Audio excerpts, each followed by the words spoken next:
Congress party 2023లో గెలిచిన తర్వాత ప్రజల పాలన ఉండాలి. సీఎం రేవంత్ రెడ్డి గారు మన గ్యారంటీ కార్డు సరిగా అమలు చేయాలి.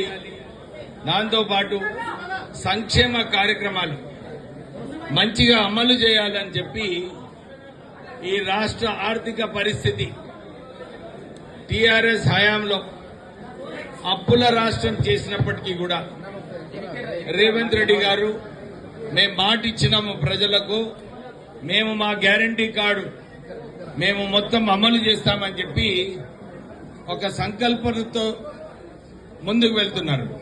మీరు అందరు చూస్తున్నారు, మహిళలకు ప్రభుత్వం వచ్చిన తర్వాత ఒక్క నెల లోపట్నే మహిళలకు బస్ ఫ్రీ ట్రావెల్, 200 యూనిట్లు జీరో బిల్లింగ్,